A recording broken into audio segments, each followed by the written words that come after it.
Well, how do you define the God that you don't believe in? Or what does that name? What does that word mean to you? That it doesn't. Well, I think that's the thing, is that I don't know what it means yet. I'm still new. I'm still trying to figure out what it means, and I was just wondering how your individual practices have shaped what you believe to be God.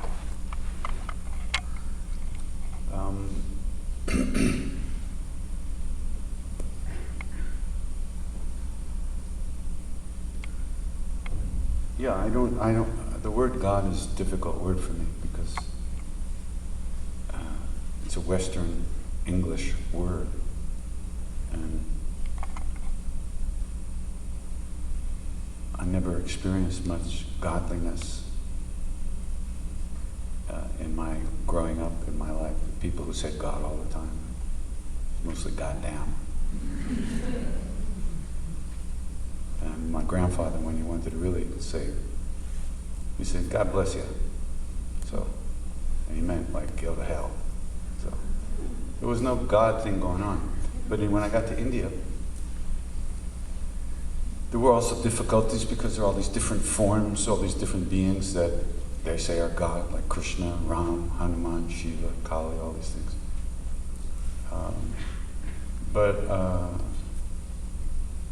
So not having a direct experience of any of those beings, I can't say that I know what they are.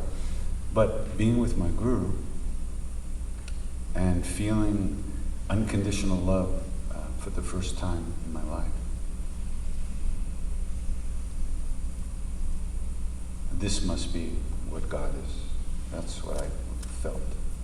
This must be the essence of everything that I'm looking for. Without that, I wouldn't have even that little bit of a clue.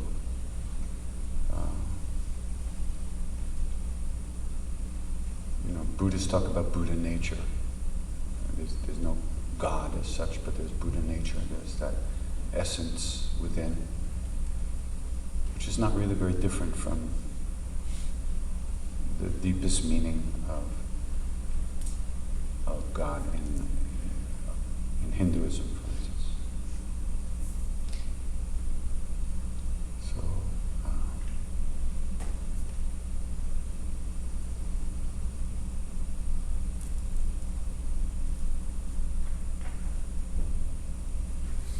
that's the whole point of what we're talking about. The other question about, you don't have to believe something first. Somebody once said to me, you don't talk much about God. And I said, well, I don't know God. How am I going to talk about that? That word doesn't mean anything to me. But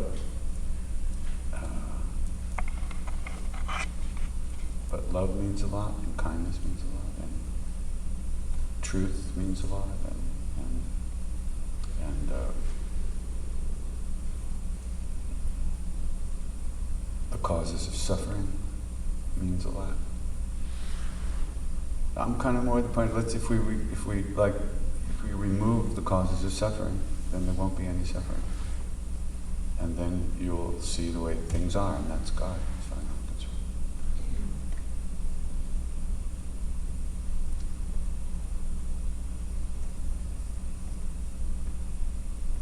What's God to you? To me?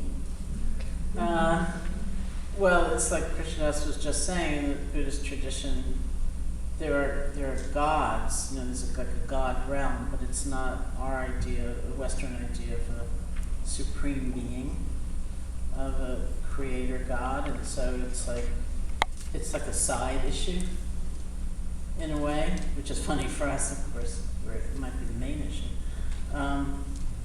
But they also say that when the Buddha was asked certain questions, they say that the Buddha lived in a very disputatious time. People like to argue about points of view and opinions, which may describe any time, I don't know, but it's kind of like the way they described his time. And so when he was asked certain questions, which basically included, is there a God? his answer was to remain silent.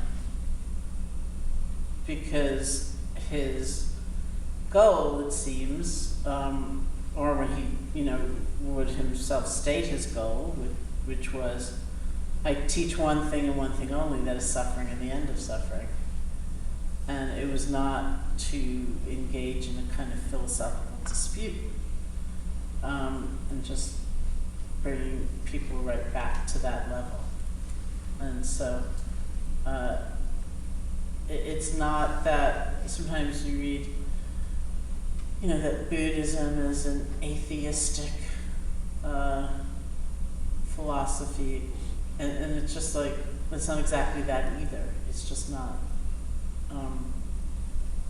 That question is not core to the process, of engaging in those teachings. Don't you see Buddhism more as like methodology? Yeah. It's more like methods to find out what's really going on here. And it's not necessary to believe something first, or believe in something, other than your own ability to do that practice. Mm-hmm. Exactly. So whether there is or there isn't, Buddha wasn't going to say, because it's not necessary to know that one way or the other. You'll know when you know. Yeah, so when we opened the Insight Meditation Society, which is my own center, in 1976, and it's really a place where people come for intensive, mostly silent retreats. It's like an immersion course in the practice, and some courses are 3 days, or 2 days, or 7 days, or 9 days, or longer, whatever, but it's in the town of Barre, Mass, and not too far from Barre is Spencer. It was a beautiful Trappist abbey, Spencer Abbey, and for a while Father Thomas Keating was the abbot of that abbey, and he was very liberal about his monks coming and sitting retreats, even 3-month retreats at IMS. And so sometimes, you'd look out and there would be, in the midst of everybody, there would be a Trappist monk sitting in his garb, and then over time, more and more conservative Jews were coming, and they'd be wearing their prayer shawls, and you kind of look out and say, this is looking really interesting now. And, and it began to, the hall began to exhibit the fact that, just as Krishna Das said, it's not about a belief system.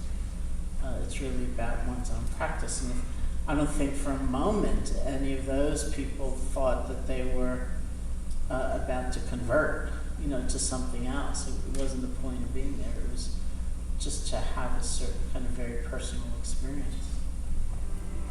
My God is real, for I can feel Him in my soul.